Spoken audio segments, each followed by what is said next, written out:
Merci, bonsoir. Merci beaucoup pour l'invitation. On va donc passer cette petite heure ensemble.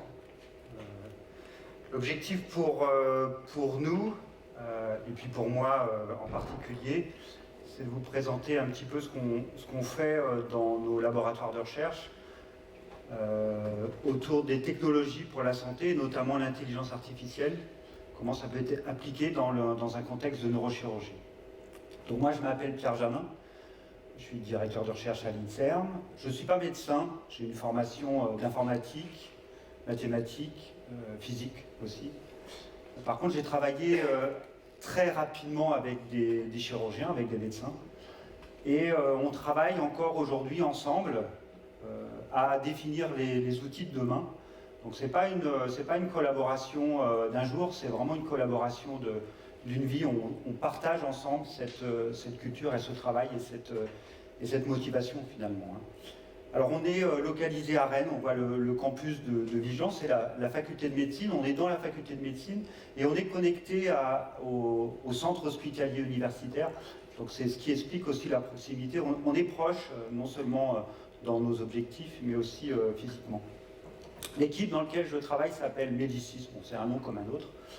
L'objectif de cette équipe est principalement de développer des outils qu'on va mettre dans les mains des chirurgiens ou des chirurgiennes pour les aider à opérer, vous allez voir, donc préparer l'intervention, réaliser l'intervention et puis l'évaluer après coup.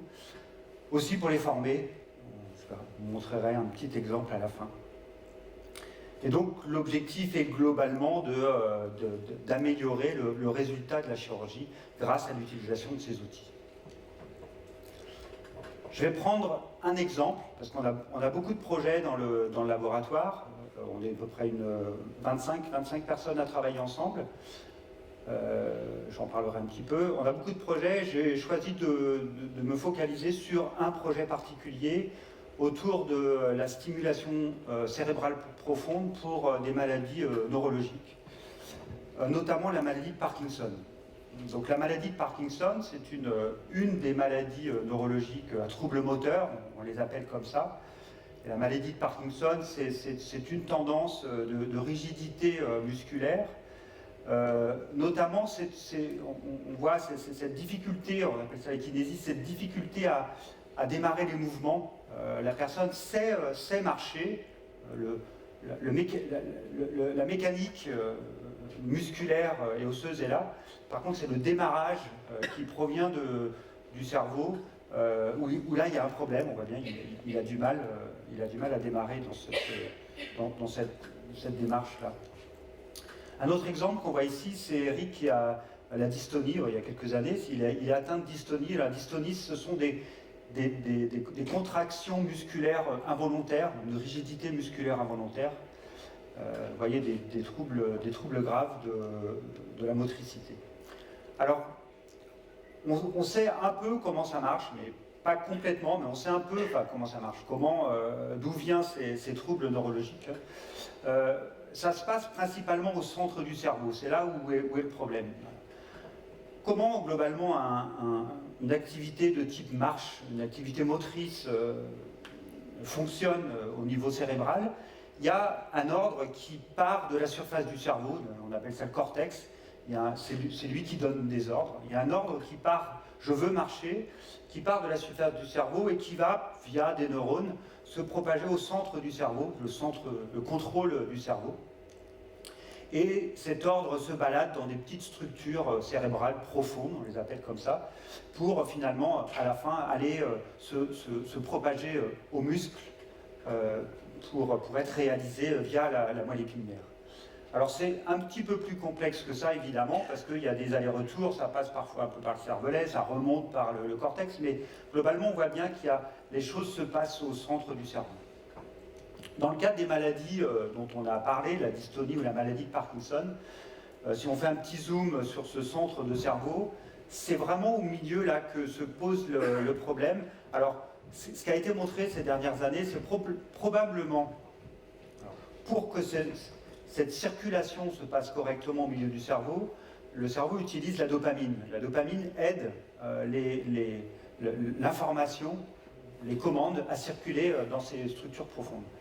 Et le problème de ces maladies neurologiques, c'est qu'il y a une perte, une diminution des cellules qui génèrent cette dopamine, hein, donc les cellules dopaminergiques. Et donc la circulation entre ces petites structures au milieu du cerveau, elle marche mal. Donc soit il y en a trop, soit il n'y en a pas assez. Donc il y a vraiment une mauvaise circulation qui est liée à cette perte de cellules qui génèrent la dopamine. Comment on peut traiter ça? Une façon de le traiter, c'est la façon médicamenteuse. Donc on va donner aux patients de la dopamine qui va essayer de réguler finalement ce problème des cellules d'origine. Alors ça marche chez beaucoup de patients.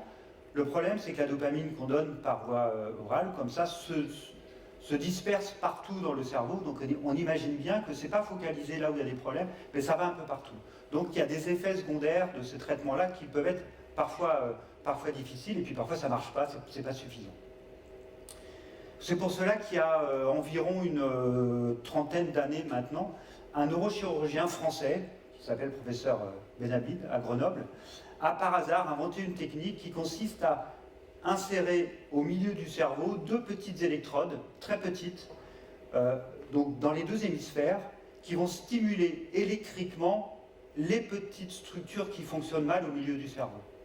Donc on va insérer ces deux électrodes, et ces électrodes vont stimuler en continu ces structures pour réguler finalement cette circulation qui ne se passe pas très bien. On appelle ça parfois un brain pacemaker, un pacemaker du cerveau.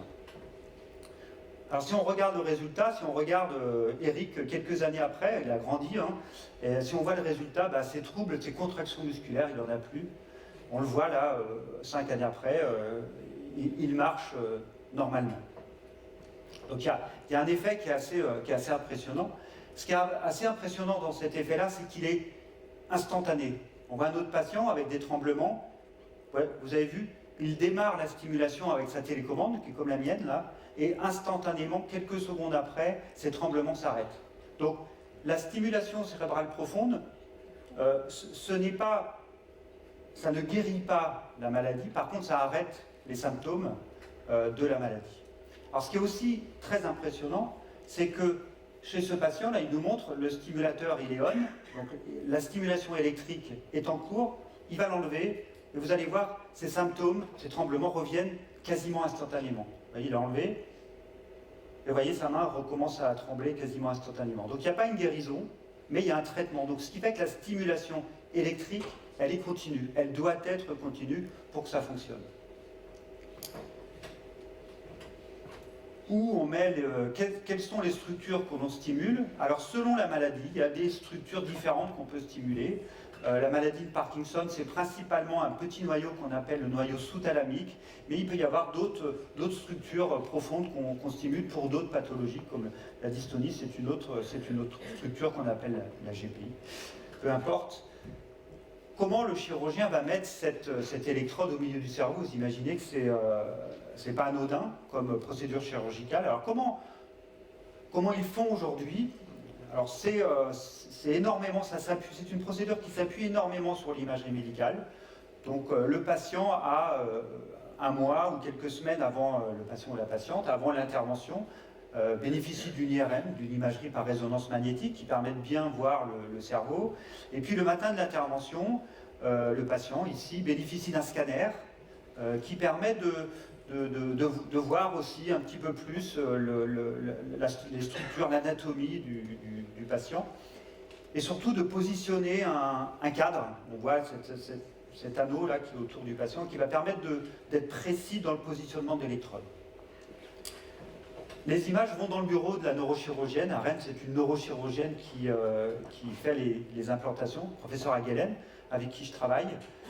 Et donc, elle récupère ces images, IRM et scanner, et elle essaye de voir dans ces images où est cette petite structure, le noyau sous-thalamique, où elle doit mettre cette électrode, et par où passer, évidemment, pour essayer d'éviter des zones sensibles. Et donc, elle explique, là, alors je vais couper le son, elle explique que une procédure réussie, une stimulation cérébrale profonde réussie, dépend vraiment de la précision dans l'implantation de l'électrode. Donc on doit être dans la structure pour que ça marche. Alors c'est là que, alors il y a quelques images de bloc opératoire, ne vous inquiétez pas, Il n'y a pas de sang, heureusement. Hein. Donc, c'est pour cela qu'on a on appelle ça un cadre, hein, sur lequel on va positionner je dis nos, alors je sais pas, encore une fois, je ne suis pas neurochirurgien, mais je m'investis dans la procédure. On va positionner un porte-instrument, un porte-électrode, qui va nous permettre d'être précis au millimètre, au dixième de millimètre près dans cette insertion d'électrode. Vous voyez à quoi ça ressemble? Ce qu'il faut savoir, c'est qu'on doit aller, la neurochirurgienne doit aller atteindre cette petite structure, le noyau sous-thalamique qu'on voit ici, doit aller l'atteindre, elle est au milieu du cerveau, cette petite structure. Donc doit aller l'atteindre avec une petite électrode très fine, et non seulement il faut être dans la structure, mais, difficulté supplémentaire, il faut aller dans une des parties de la structure, parce qu'il a été montré que cette structure qui est grande comme une amande, le bout de mon petit doigt, elle est décomposée en trois, pour simplifier, en trois territoires fonctionnels. Et les trois territoires de cette petite structure, de cette petite amande, gèrent des fonctions cérébrales différentes.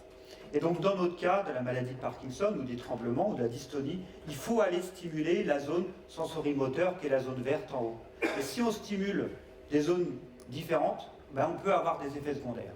C'est-à-dire qu'on peut réduire les symptômes de la maladie, mais on peut provoquer des effets secondaires. Alors donc, vous voyez, c'est pas très compliqué, c'est pas très facile, je veux dire. Le problème, c'est qu'en plus, cette petite structure, on la voit, le noyau sous-thalamique, cette petite amande, on la voit pas très bien dans les images IRM. Alors, moi, je la vois parce que j'ai l'habitude, c'est ici, là, il y a un petit truc un peu plus grisâtre, un petit peu plus sombre. Alors si on essaie d'utiliser des protocoles d'IRM plus récents, plus précis, on peut voir quelque chose encore un petit peu mieux, mais ça reste quand même très flou. Vous voyez, c'est là, ça reste quand même très flou, très vague. Alors pour être précis, c'est pas facile. Alors comment font les neurochirurgiennes pour s'assurer d'être au bon endroit? Pendant l'intervention, le patient est éveillé, ou la patiente est éveillée. Et qu'est-ce qu'on lui fait? On stimule le patient ou la patiente pendant l'intervention pour vérifier qu'on résout bien les problèmes moteurs. Alors n'ayez pas peur, on ne sent rien. Quand l'électrode va dans le cerveau, on ne sent rien. Il n'y a pas de muscle, il n'y a pas de nerf. Hein. Donc c'est pas douloureux. En plus, il y a une anesthésie locale qui est quand même conservée. Et vous voyez ici les neurologues qui sont dans le bloc opératoire, dans la salle d'opération pendant la chirurgie, testent des exercices moteurs, éventuellement des apparitions d'effets secondaires pour vérifier que ça marche bien. Donc vraiment la réussite d'une intervention, elle est là, la réussite du positionnement se situe à ce moment-là dans le test, on dirait in situ. Après, la neurochirurgienne vérifie qu'elle est au bon endroit avec quelques images qui sont faites au bloc opératoire et puis installe la deuxième électrode, parce qu'il y en a une dans chaque hémisphère, donc ça reprend encore 1 heure, 2 heures, et à la fin pose le stimulateur qui est derrière la peau, en général sur la poitrine, qui est commandé par cette petite télécommande qu'on a vue au début. Alors je vous l'avais dit, hein, on doit positionner, vous voyez, presque à l'échelle, hein, on voit la taille de l'électrode, le diamètre de l'électrode, ici, c'est un demi-millimètre, juste pour vous donner une idée. Hein. Et là, on voit à l'échelle l'amande qu'on va essayer d'aller toucher, hein, qui est à peu près 5-6 mm de long et à peu près 4-5 mm d'auteur. On doit aller dans cet endroit-là, et évidemment, c'est pas facile. Et la littérature a montré un ensemble d'effets secondaires parce que on n'est jamais exactement au bon endroit. Et on le verra un peu plus tard, il n'y a pas un bon endroit pour tous les patients ou toutes les patientes. Et donc ce qu'on voit, c'est que ce qui a été observé, c'est que la stimulation cérébrale profonde marche bien, mais elle provoque des effets secondaires chez certains patients. On va dire chez à peu près 20% des patients. Donc les effets secondaires qui ont été montrés, c'est par exemple la kinésie, la dyskinésie, la dysarthrie, la paresthésie. Ouais, alors après la faculté de bouger, un des premiers tests que vous allez effectuer, pendant que j'agirai sur votre cerveau, avec le stimulateur électrique, c'est justement la faculté de reconnaître un animal ou un objet que l'on vérifiera. Prenons la girafe. votre animal préféré, dont l'image vous sera montrée par le neuropsychologue. En raison des proportions de son cou, la girafe possède un système sanguin unique. Le cœur de la girafe pèse 11 kg et fournit une pression sanguine 3 fois plus élevée que celle de l'homme. Le cœur possède un myocarde renforcé et une ventricule gauche exceptionnellement grand.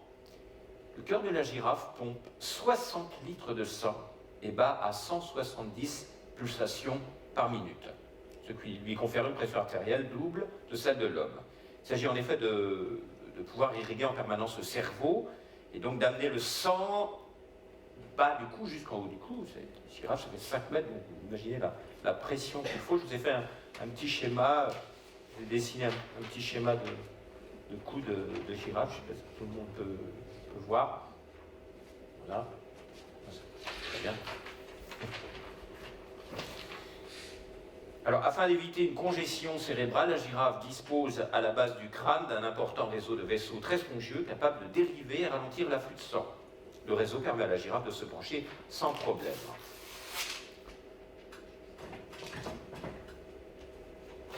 Après la faculté de bouger, test que vous allez effectuer, pend sur votre cerveau avec le simulateur justement la faculté de reconnaître objet que l'on vérifiera. Prenons à l'eau animal préféré dont l'image vous se neuropsychologue.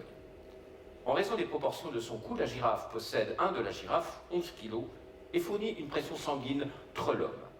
Le cœur possède un myocarde renforcé et un V grand. Il pompe 60 litres de sang et bat à 170 pulsations, P pression artérielle, double de celle de l'homme. Il s'agit, permanence le cerveau et donc d'amener le sang en haut.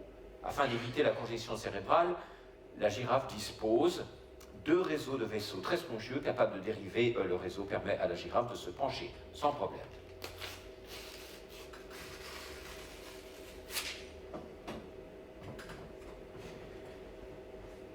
Après la faculté de bouger, vous allez effectuer, pan cerveau, avec le stimulateur, la faculté de reconnaître que l'on vérifiera. Prenons à l'eau préféré dont l'image vous se psychologue. De son cou, la girafe possède un fourni à pression sanguine cède un myocarde renforcé et un VE de 100 et bas 170 pulsations P bleu de celle de l'homme. Il s'agit haut et donc d'amener le sang en haut, gestion cérébrale. La girafe dispose, très spongieux, capable de dériver la girafe de se pencher sans problème.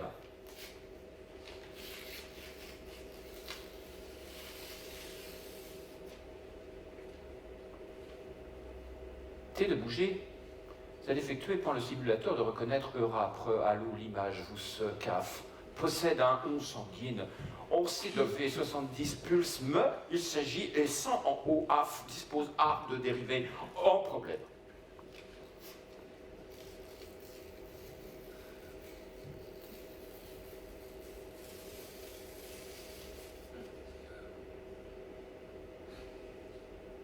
Alté de effectue avec le style de reconnaître à prendre l'image.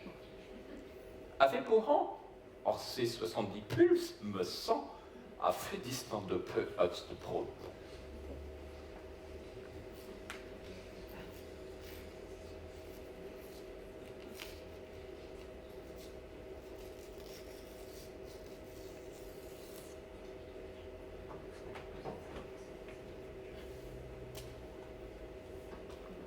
Actus qui me reconnaît prend H. Pour un pulse en 10 de pro. Ah, c'est en 10 de peu.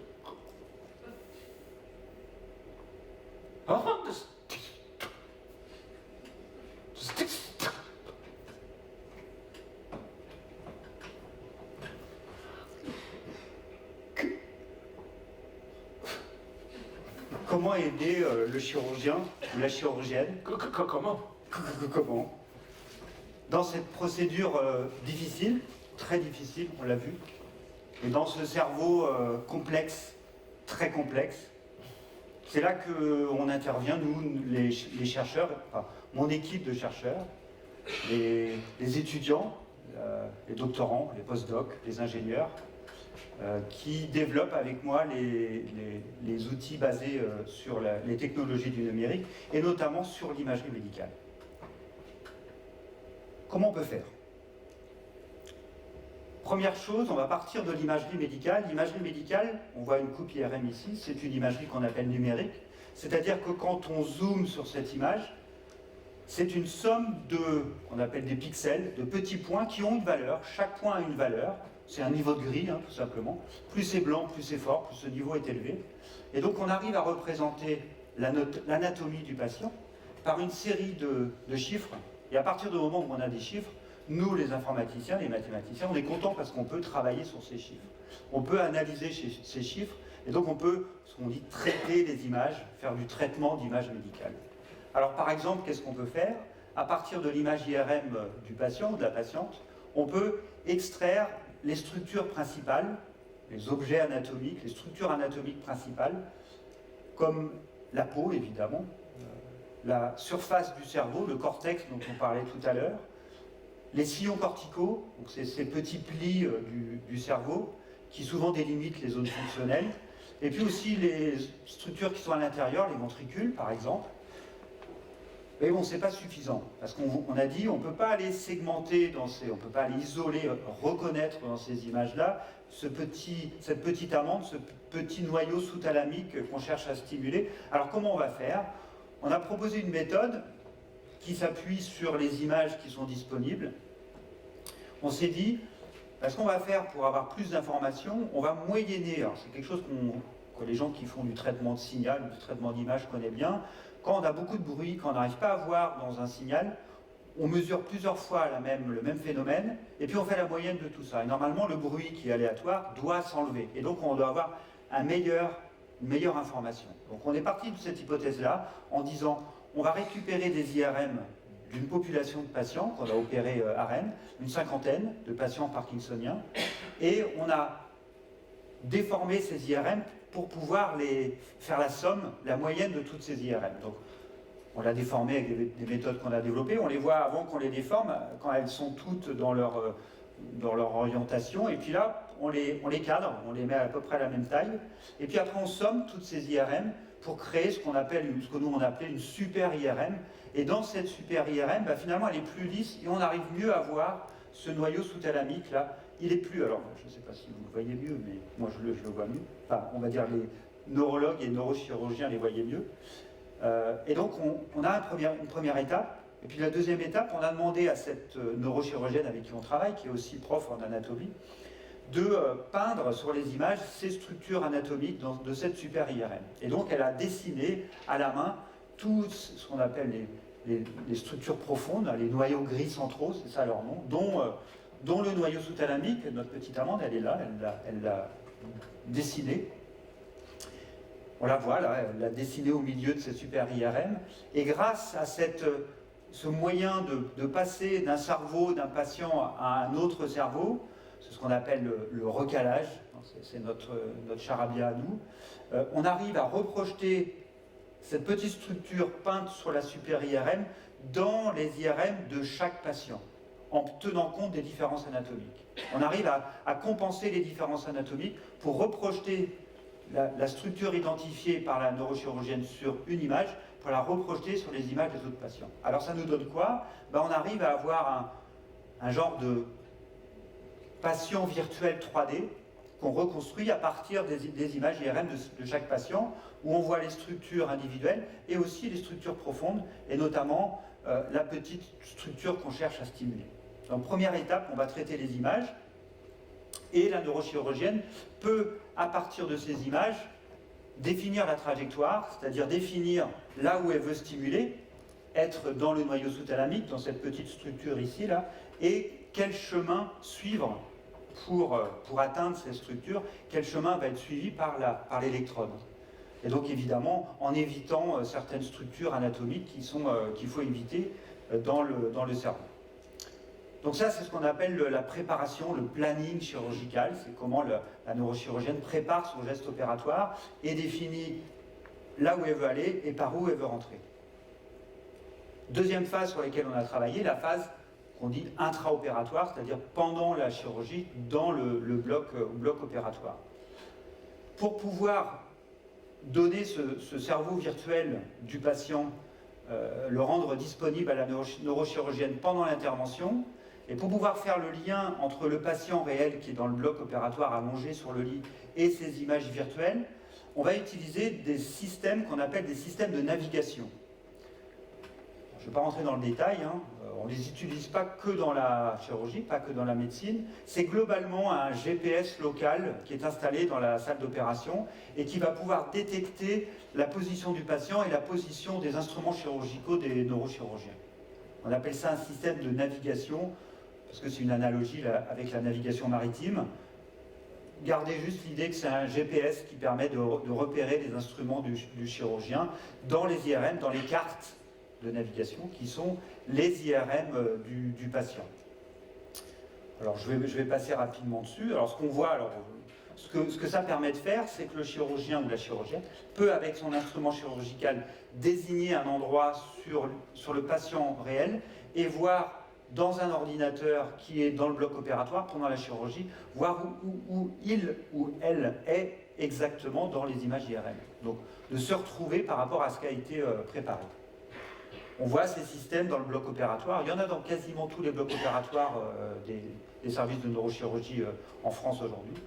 Et puis là, ce que vous voyez, c'est le système qu'on a développé, qui est utilisé pendant une intervention. Donc on a cet écran dans le coin. Donc là, je suis en train de discuter avec la neurochirurgienne sur l'image qu'on lui projette pendant l'intervention chirurgicale. Et le neurologue aussi qui commente finalement avec nous où on est, où est l'électrode et qu'est-ce qu'il faut éviter. De plus, on a développé des méthodes qui permettent de simuler la stimulation. La simulation de la stimulation. Parce qu'évidemment, quand on stimule avec un courant électrique le cerveau, ce n'est pas juste un endroit, ça se propage dans le tissu neuronal. Et donc, on a essayé de voir avec des équations mathématiques comment on pouvait modéliser par une sphère, là, vous voyez en vert, autour de ce noyau sous-thalamique, la zone qui était touchée par la stimulation électrique autour de cette électrode. Et donc, en faisant cette simulation, on va pouvoir éventuellement se dire, si on met un peu plus de voltage, si on pousse un peu la stimulation électrique, on a le risque de toucher une structure qui est à côté. Et là, on peut provoquer des effets secondaires. Et donc, il faut peut-être revenir à un voltage un peu plus contrôlé, un peu plus doux. Et ça, on arrive à montrer ça pendant l'intervention chirurgicale.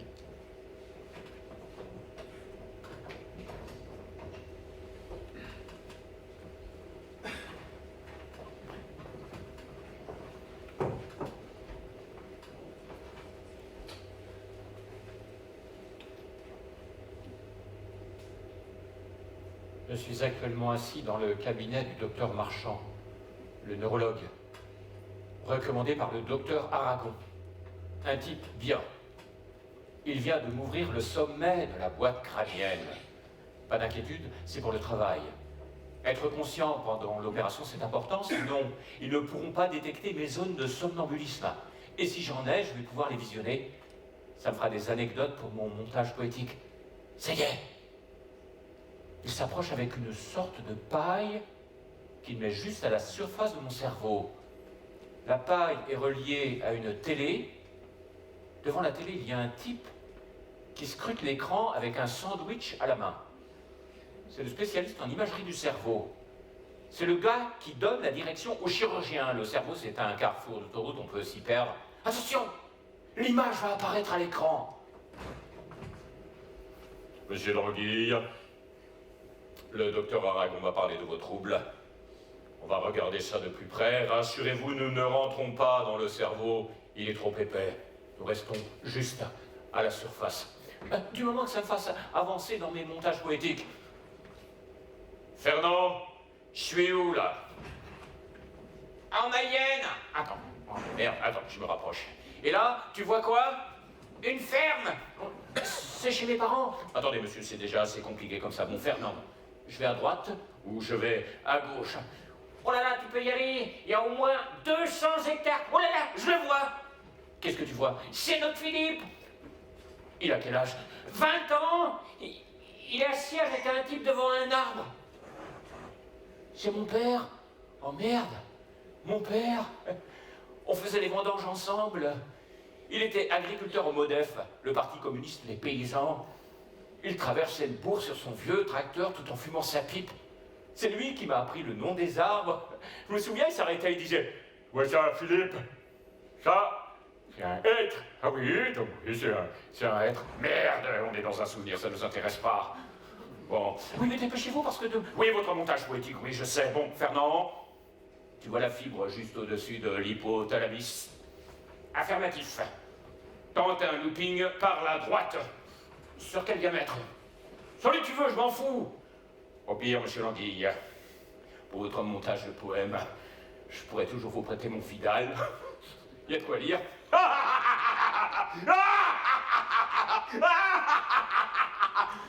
Merde!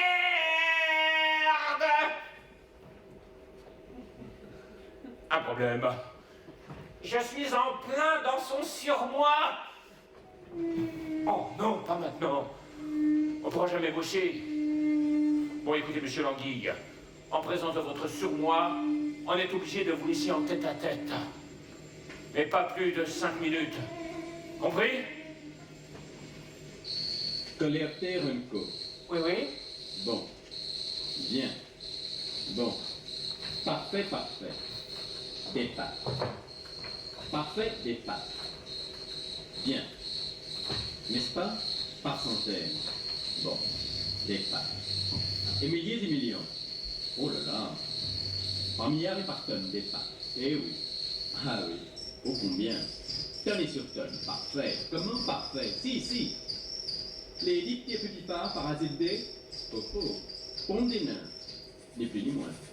Bien. Bon. Absolument. Parfait. Tarse. Mandibule. Tarse. L'étape d'après la chirurgie est importante aussi. C'est là où le chirurgien ou la chirurgienne va aller vérifier le placement de l'électrode de façon anatomique, où exactement elle est positionnée dans le cerveau. Et pour ça, le ou la patiente bénéficie une fois de plus d'un scanner qu'on appelle post-opératoire, qui est fait après l'intervention, et qui permet de voir les électrodes, on les voit une fois qu'elles sont implantées. Alors nous, on a continué notre travail, on a développé des méthodes, encore une fois, de ce qu'on appelle traitement d'image, pour automatiquement extraire ces électrodes dans les images scanners. On voit ici là, comment on les segmente, c'est le terme qu'on utilise, et comme on arrive à faire à calculer les transformations, les liens entre les images IRM et les images scanners, on arrive à reprojeter dans l'image du patient avant l'intervention, on arrive à reprojeter l'électrode qui a été calculée, sélectionnée dans le scanner post-opératoire. Et donc ce qu'on voit ici, avec ce modèle du patient après l'intervention, on voit la neurochirurgienne qui évalue qualitativement la façon dont elle a placé l'électrode dans le noyau sous-thalamique ou à côté du noyau sous-thalamique. Alors ces outils, ces logiciels sont utilisés à Rennes depuis quelques années. À peu près 300 patients ont bénéficié des logiciels qu'on a développés. Et ils ne sont pas utilisés qu'à Rennes, ils sont utilisés aussi à la Pitié-Salpêtrière à Paris. Donc on est assez fiers quand la technologie revient de la province et puis va à Paris. C'est pas toujours évident à faire. Étape suivante. On s'est dit, on va aller dans l'étape, on va continuer la démarche intellectuelle et puis la réflexion. On va essayer de récupérer, c'est là où on rentre dans le domaine de l'analyse de données, qui est un peu le sujet phare du festival ici, à Laval. On va récupérer toutes les données des patients qui sont opérés. On va mettre ces données, toutes les électrodes, dans un même repère, dans un même cadre, qui est finalement dans la super IRM. Comme on sait passer d'un patient à la super IRM, eh ben, on va pouvoir positionner dans cette super IRM les informations des différents patients. Là, ce que vous voyez, ce n'est pas un patient qui a eu 10 électrodes implantées dans chaque hémisphère, c'est 10 patients où le positionnement des électrodes sont mises dans un même repère, dans un même endroit. Ce qu'on voit dans cette petite vidéo, c'est là où sont stimulés chez cette population de patients, trentaine de patients. Et ce qu'on voit aussi en regardant ça, c'est que finalement, les endroits qui sont stimulés ne sont pas spécialement tous dans le noyau sous-thalamique.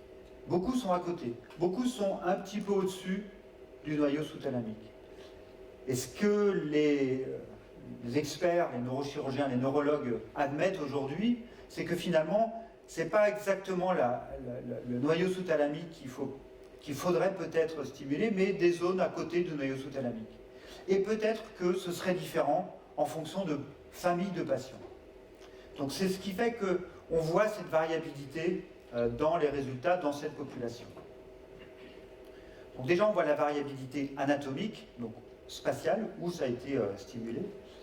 L'étape suivante, c'est de bénéficier de toutes les données qu'on peut avoir, qu'on peut récupérer, parce que les neurologues, quand ils suivent des patients atteints, par exemple, de maladie de Parkinson, pour être traités en stimulation cérébrale profonde, ils récupèrent tout un tas d'informations cliniques, notamment les caractéristiques cliniques de l'individu, du patient, mais aussi tous ce qu'on appelle ces scores cliniques, donc la sévérité de la maladie, la qualité de vie, donc tout un tas d'informations qui sont acquises avant l'intervention, après l'intervention, 3 mois après l'intervention, 6 mois après l'intervention, 1 an, 2 ans, 3 ans.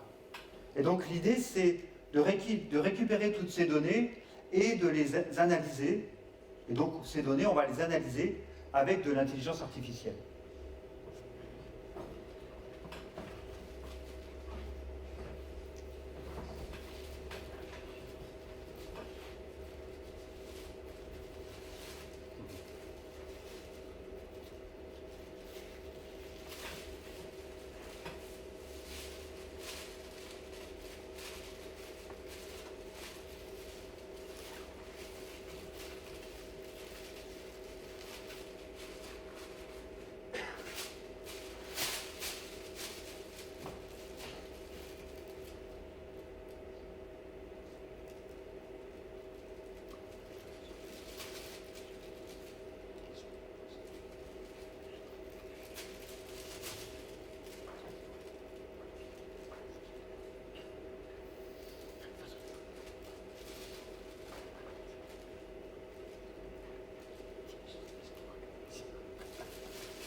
Donc ces données, on va les analyser avec de l'intelligence artificielle. Qu'est-ce que c'est que l'intelligence artificielle?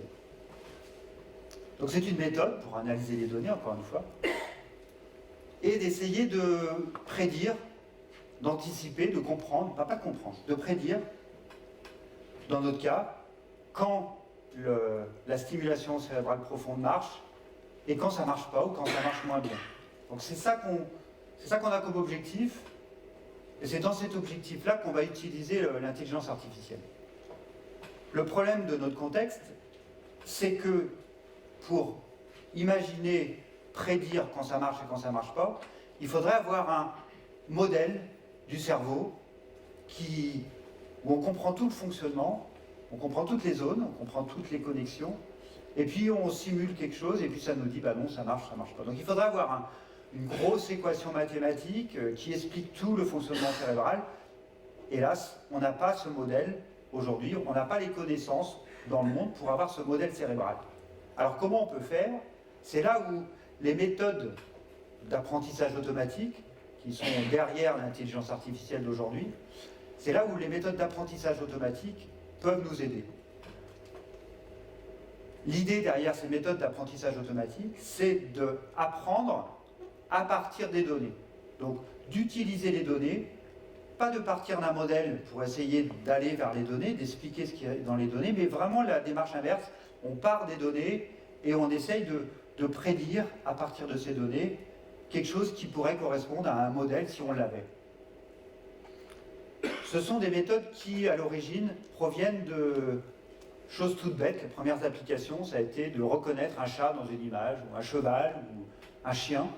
Et donc on voit là le chien qui est reconnu dans toutes les images à 0,99, donc 99% de reconnaissance. La seconde application qui a été connue en intelligence artificielle, c'est la voiture autonome. Et donc, c'est un bon exemple pour montrer ce que peut permettre l'intelligence artificielle. Alors le principe, c'est quoi de la voiture autonome? C'est qu'il y a une voiture qui est bardée de capteurs. Il y a des capteurs un peu partout. Alors qu'est-ce que c'est des capteurs? Ça peut être des caméras vidéo, des caméras infrarouges, des capteurs de position, des GPS, donc, tout un tas de capteurs, différentes technologies finalement de mesure. Et la voiture en a plein. Et ce que l'intelligence artificielle va faire, c'est que, à partir de ces mesures qu'on voit à gauche, on va prendre un réseau. Donc derrière l'intelligence artificielle et l'apprentissage profond, il y a l'apprentissage automatique, pardon, il y a un réseau qui va essayer d'apprendre le lien entre les informations que lui envoie la voiture et ce qu'on peut voir, ce que la voiture voit dans les capteurs, la présence d'un piéton, d'une voiture. Et donc, l'intelligence artificielle va chercher à faire ce lien entre les données et la prédiction et la reconnaissance. On voit dans cette vidéo, qui est un des capteurs de la voiture automatique, de la voiture autonome, on voit dans cette vidéo la reconnaissance des éléments de l'environnement de la voiture. Et c'est à partir de cette reconnaissance que la voiture va pouvoir prendre des décisions. Je vois un bus, je vois un piéton, le piéton se rapproche, je dois m'arrêter, je vois un panneau de signalisation, je vois une voiture, attention elle me double. Donc à partir de cette reconnaissance de l'environnement, la voiture peut prendre des décisions automatiquement, des choses qu'il faut faire, des choses qu'il ne faut pas faire.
Alors, vous voyez, l'intelligence artificielle, c'est pas facile. Hein. Je vais essayer de vous l'expliquer en 2 mots, ce qu'il y a derrière le terme de réseau de neurones profond. Alors c'est ce qui remplace finalement le modèle. Donc l'idée c'est quand on ne sait pas, le modèle, quand on ne connaît pas le modèle, ben on va l'apprendre. Et pour l'apprendre, on essaye toutes les possibilités. Donc on va remplacer un modèle par...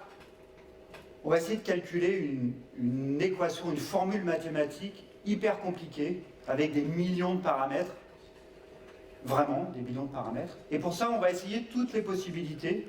Donc un neurone, ça va être une toute petite partie de cette équation mathématique compliquée. Et ce neurone-là, on va lui faire essayer plein de possibilités, jusqu'à ce que les données qui sont en entrée expliquent bien le résultat en sortie. Et donc on va essayer toutes les possibilités de combinaison de neurones, et on va essayer des millions de possibilités, de millions de neurones, pour arriver à trouver cette équation mathématique, cette combinaison de petites équations de chaque neurone qui va permettre d'expliquer, quand on met ces données en entrée, voilà le résultat qu'on a en sortie. Alors on va faire pareil pour la stimulation cérébrale profonde. On va mettre en entrée, on va apprendre au modèle toutes les variations, toutes les variabilités qu'on a vues sur le positionnement des électrodes et les résultats cliniques que ça donne. On les connaît parce qu'on étudie sur une population qui a déjà été opérée. Donc on va laisser le système, l'intelligence artificielle, si vous voulez, ou le réseau de neurones, calculer la combinaison qui permet, sachant les données en entrée, de calculer les résultats en sortie, les scores cliniques en sortie. Et donc évidemment, comme c'est compliqué, il faut beaucoup de données. Il va falloir beaucoup de données en entrée pour arriver à bien expliquer cette combinaison, ce lien entre l'entrée et la sortie. Donc finalement, la prédiction, hein, donc, on a une première phase qui s'appelle l'apprentissage. Donc chercher cette combinaison de neurones, cette fonction mathématique qui permet d'exprimer les résultats en sortie. Et on a une deuxième utilisation de ce réseau de neurones qui est l'utilisation de prédiction. Une fois qu'on a calculé ce réseau, idéalement, si on met en entrée des nouvelles données, on devrait pouvoir prédire le résultat en sortie avec ce neurone qui a appris cette fonction mathématique compliquée. Alors c'est ce qu'on a fait, on a mis ça en place, c'est des résultats assez récents. Hein. Et ce qu'on voit ici, donc ce sont les premiers résultats qu'on avait faits où on différenciait la population en 3 types principaux selon les résultats cliniques. Et puis on a colorié ici les points en fonction des résultats cliniques. Ce qu'on a fait qui était le plus intéressant, pour aller un peu plus dans le détail, c'est créer des cartes colorées, qu'on voit ici, où plus le point est rouge, plus le résultat clinique, meilleur est le résultat clinique. Plus le point est jaune, moins bon est le résultat clinique. Donc ces cartes sont calculées à partir de ces réseaux de neurones là, qui essayent de prédire finalement le résultat clinique en fonction de l'endroit où on stimule. Donc ça prédit dans ce cas-là un résultat clinique, un score, une valeur. Ici c'est alors on l'appelle le Schwaben-England, peu importe. Mais on peut le faire, si on sait le faire pour une valeur, on sait le faire pour tous les scores cliniques qu'on mesure chez la population de patients. Donc on le fait pour des scores qui sont liés à la maladie, à la motricité. Donc ce qu'on voit là, c'est plus la zone est claire, jaune, rouge, meilleur est le résultat en termes de motricité. Donc on améliore le résultat clinique. Et si on regarde d'autres scores, par exemple ce score-là qui est très intéressant, on voit que cette amélioration, on peut aussi la calculer au niveau de la qualité de vie. Donc ce n'est pas que la motricité, la qualité de vie, ça prend en compte la globalité finalement de la qualité de vie du patient. Et c'est probablement un score plus intéressant encore à étudier. Et là de même, on voit les zones qui sont rouges et qui, chez ces patients qui ont été étudiés, c'est ces zones-là, quand elles sont stimulées, qui donnent les meilleurs résultats. Alors ce qu'on fait avec ces données qu'on récupère, on le fait avec un type de données, on peut le faire avec d'autres types de données. Je vous ai dit que pendant l'intervention, le patient ou la patiente était éveillé. et qu'on testait différentes positions, et bien, il y a ce qu'on appelle un électrophysiologiste qui est dans le bloc opératoire, qui est Paul, on le voyait tout à l'heure, qui mesure, qui récupère toutes les informations de stimulation pendant l'intervention, et qui garde ça, et qui sait à quelle profondeur ça a été testé, et quels ont été les résultats cliniques, il note tout. Et donc on va utiliser ces données là aussi pour créer d'autres modèles, encore une fois, de prédiction, où sachant les... j'ai été un petit peu vite, sachant les informations qu'on a en entrée, est-ce qu'on peut prédire un effet secondaire particulier, comme par ici les contractions musculaires qu'il peut y avoir du visage, qui est un effet de stimulation, un effet secondaire de la stimulation qui est connu. On crée de la même manière des cartes, encore une fois, des cartes de chaleur ou des cartes de prédiction, on les appelle comme ça, qui permettent de comprendre finalement les zones préférables pour éviter cet effet secondaire. Alors ce qu'on fait pour, par exemple, la contraction musculaire faciale, on peut le faire pour d'autres effets secondaires qui ont été observés dans des populations de patients. Il y a ce qu'on appelle la paresthésie, c'est comme des petits fourmillements qu'on a sur le bras, ou qu'on voit ici les effets végétatifs, qui sont finalement un des effets secondaires possibles dans la stimulation cérébrale profonde, un effet négatif évidemment. C'est ainsi. Il y a se divise en il y a et cela. C'est ainsi se divise en voilà et ainsi soit-il. Il y a en il y a et cela est, cela en ceci et cela. Voilà en de ci et de là. Ainsi soit-il en oui et que cela soit ainsi. Il y a se divise en il y a et cela est un tout, cela est ceci et cela. En par-ci, par-là, de ci, de là, en toutes parts, oui, il en est. Il est en, soit, il en, qu'il soit, et que cela soit ainsi, hélas. Hélas. Hélas.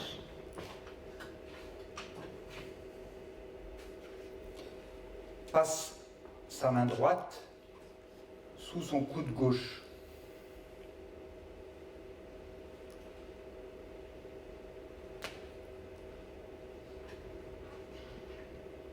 Se cache un côté du visage avec sa main gauche. Passe sa main gauche sous son coude droit et se cache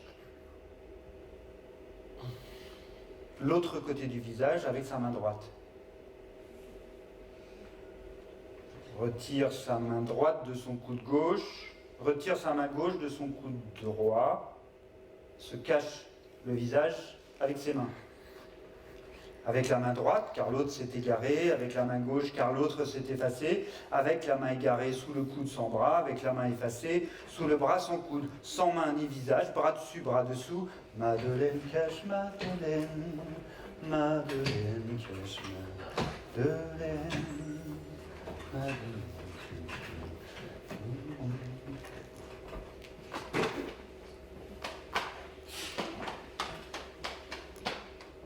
Alors Philippe, est-ce que ça marche l'intelligence artificielle ?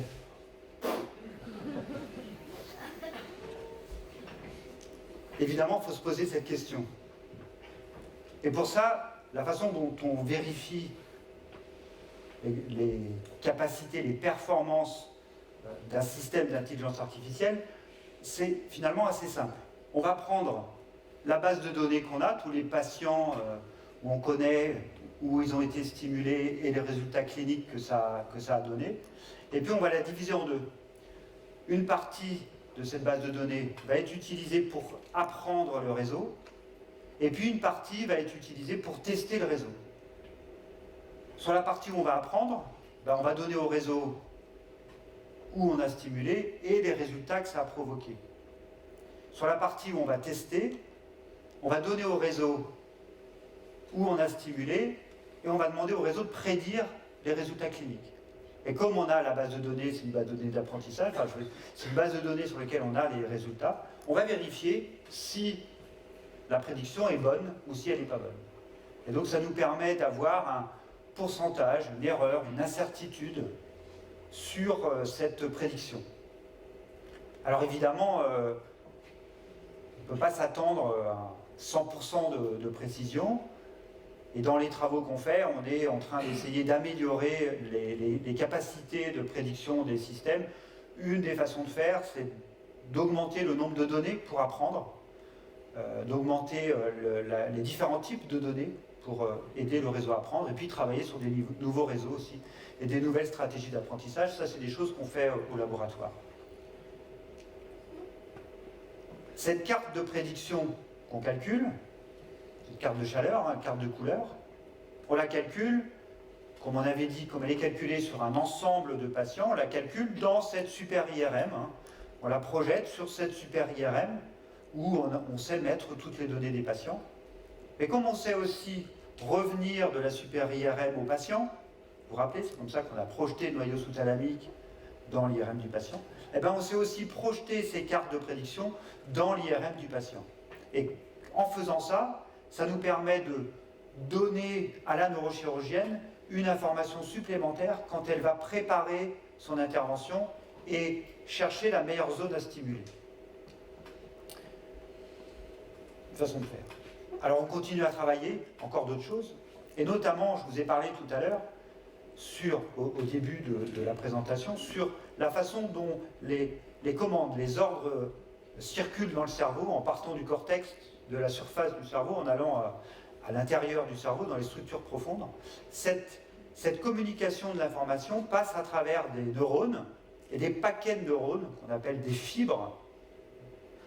Et ces fibres, on a depuis peu des techniques d'imagerie médicale qui nous permettent de les visualiser. Donc ce que vous voyez là, ce sont ces autoroutes de neurones qu'il y a dans le cerveau et qui permettent de faire circuler l'information soit entre l'extérieur du cerveau et les structures internes, soit entre les structures de surface, les structures corticales du cerveau. Et donc, ce qu'on a décidé d'étudier, c'est un projet qui est en cours, on n'a pas de résultats encore, enfin, on commence à avancer, pas de publication, on va dire. L'idée, l'hypothèse qu'on a derrière, c'est que peut-être les effets secondaires qu'on voit chez les patients pourraient être expliqués par la stimulation électrique de ces autoroutes, de ces fibres, et que finalement, c'est pas que le problème ne serait pas que de toucher une structure, mais ce serait peut-être aussi de toucher ces fibres. Donc on est en train d'étudier cet aspect-là. Et puis je voulais vous montrer aussi quelque chose. Alors vous gardez ça pour vous, parce qu'on n'a pas publié, on se demande si on ne va pas déposer un brevet là-dessus, mais on est entre nous, donc je peux vous le dire. On continue sur l'idée de la prédiction, parce que c'est intéressant, parce que si on arrive à prédire, on peut essayer de prédire ce qui donne le meilleur résultat, donc on peut adapter la stratégie pour avoir la meilleure prédiction, le meilleur résultat possible. On peut aussi éventuellement éviter d'implanter chez des patients parkinsoniens les électrodes si jamais le résultat ne donne rien. C'est une procédure chirurgicale qui est complexe, vous avez compris, hein, qui est lourde. Et évidemment, il y a quelques patients, pas beaucoup, mais il y a quelques patients chez qui ça ne marche pas. Et finalement, la procédure a été faite pour rien. Donc on est en train de travailler sur la prédiction, avant même l'implantation de l'électrode, la prédiction de ce que pourrait donner la stimulation cérébrale profonde, sachant les caractéristiques du patient. Alors ce que vous voyez là, c'est un premier résultat. Je peux passer une demi-heure à vous expliquer ça si vous voulez, mais globalement les points, c'est les données qu'on a, et les croix, c'est les données qu'on prédit. Et là on voit, c'est les données qu'on a acquis 1 an avant le temps d'analyse, 3 mois avant, et là c'est 3 mois après, 6 mois après, si jamais on stimulait 1 an et 3 ans. Et qu'on essaye par apprentissage de prédire ces courbes. Et là par exemple sur ce patient-là, on voit que probablement on aurait une diminution des symptômes de Parkinson, mais probablement une augmentation significative à 3 ans, un impact sur le langage. Alors on travaille, ne me demandez pas plus sur les... Enfin, je pourrais vous dire plus, mais on avance, c'est encore à améliorer. L'intérêt de nos travaux, il n'est pas simplement de pouvoir aider la neurochirurgienne à mieux opérer ses patients, encore mieux opérer ses patients et ses patientes, mais c'est aussi, vous l'avez compris, ça nous permet, grâce à cette réflexion, cette prédiction, de pouvoir comprendre mieux le fonctionnement cérébral. Alors on n'a pas de modèle, toujours pas de modèle, mais ça permet aux neurologues de poser des hypothèses pour faire avancer les connaissances qu'on peut avoir sur le cerveau. Alors on voit les publications qu'on a fait avec les neurologues de Rennes, qui sont des publications de neurologie. Moi je suis assez fier d'être auteur de ces publications, et qui posent des hypothèses sur le fonctionnement cérébral qui se basent sur ces données qu'on a analysées.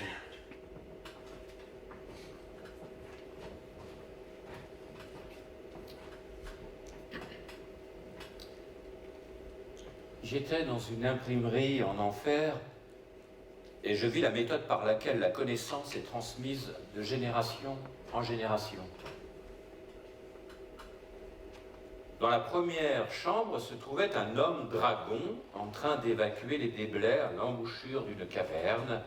À l'intérieur, un certain nombre de dragons creusaient plus avant la caverne. In the first chamber was the dragon man clearing away the rubbish from a cave's mouth. Within, a number of dragons were hollowing the cave.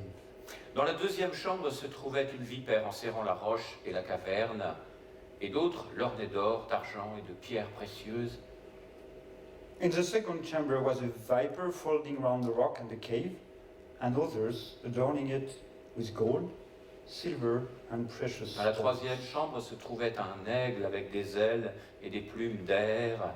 In the third chamber was an eagle with wings and feathers of air. Il faisait que l'intérieur de la caverne était infini. It caused the inside of the Autour cave se trouvaient nombre to be d'hommes infinite. à semblance d'aigles, Around were numbers bâtissaient of des people palais like dans men les who falaises built immenses. palaces in the immense cliffs. Dans la quatrième chambre In the fourth chamber, se trouvaient were des lions lions de feu of ardents qui flaming tournaient en fire fureur et raging fondant les around and métaux. melting the On metals faisait des into fluides living vivants. fluids. Dans la cinquième chambre se trouvaient des formes innommées qui coulaient les métaux dans le firmament. Là, les réceptionnaient les hommes qui occupaient la sixième chambre. Il y prenait forme de livres, était agencé en bibliothèque. Alors je vous ai montré dans cet exemple comment on abordait un problème clinique particulier, qui était la stimulation cérébrale pour la maladie de Parkinson, par exemple, la dystonie. De la même manière, on a d'autres projets de recherche au laboratoire qui se basent aussi sur les mêmes principes de recueil de données, d'analyse, de prédiction. Notamment, on travaille sur ce qu'on appelle la salle d'opération du futur, le bloc opératoire du futur, où, sur le même principe, on va installer dans cette salle d'opération des capteurs, des caméras ou d'autres styles de capteurs, ou récupérer des informations de matériel qui est déjà dans le bloc opératoire. Et grâce à ça, on va essayer, grâce aux méthodes d'intelligence artificielle, donc d'analyse de données, on va essayer de comprendre ce qui est en train de se passer dans le bloc opératoire à un moment donné, et peut-être de prédire ce qui pourrait se passer, comprendre et prédire. On appelle ça de la conscience de la situation. C'est un des exemples de projets sur lesquels on travaille, et une des applications aussi qu'on voit de cette salle d'opération du futur serait éventuellement le concept de ce qu'on appelle la tour de contrôle des blocs opératoires, pour avoir un contrôle global de ce qui est en train de se passer, une vigilance accrue de ce qui est en train de se passer dans le bloc opératoire. Un autre aspect sur lequel on travaille est autour de la robotique chirurgicale. Alors c'est un domaine qui est en expansion importante ces dernières années. Dans la plupart des CHU les plus importants en France, il y a ces robots-là qu'on voit ici. Alors qu'ils ne sont pas complètement des robots, qui sont plutôt des systèmes pilotés par le chirurgien, et le robot va reproduire exactement ce que fait le chirurgien. On voit le chirurgien qui est dans une console et qui voit, grâce à une caméra qui est positionnée dans le patient, dans le corps du patient, il voit ce qu'il est en train de faire, et il voit les deux petits instruments qu'il contrôle avec ses mains, avec des petits joysticks, des petits contrôles, des petites manettes. Et le robot qui est derrière, on voit les bras du robot, reproduit exactement la gestuelle du patient. Alors, on voit que cette robotique chirurgicale, elle pose des problèmes. On voit déjà que le robot, il est isolé par rapport au patient. Il n'est plus au bord du patient, il n'est plus avec le patient, il n'est plus non plus avec son équipe, il n'est plus avec l'infirmière de bloc opératoire, il n'est plus avec l'anesthésiste ou l'assistant. Et donc, on est en train de réfléchir comment ce principe de reconnaissance des activités et conscience de la situation, comment on peut l'utiliser pour compenser ce manque de communication qu'il peut y avoir avec la robotique chirurgicale. Un autre aspect sur lequel on travaille, qui très proche des thématiques réalisées ici, hein, c'est autour de la réalité virtuelle. Donc on essaye aussi de développer des systèmes de réalité virtuelle qui permettent, par exemple, dans ce cas-là, aux infirmières de bloc opératoire d'apprendre des procédures chirurgicales. Alors les scénarios de ces procédures chirurgicales sont créés à partir de l'intelligence artificielle, de la même manière, l'analyse de données.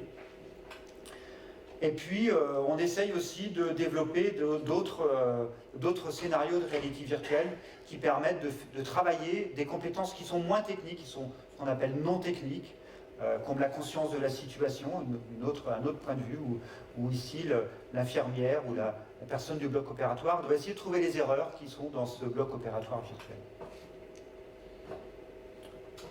Alors vous voyez, réalité virtuelle, robotique, intelligence artificielle, imagerie médicale, traitement d'image. C'est beaucoup de technologies qui est utilisée pour améliorer les pratiques chirurgicales, faire mieux encore, évidemment. Néanmoins, c'est important de toujours revenir à la question: quel est le sens de toute cette technologie ?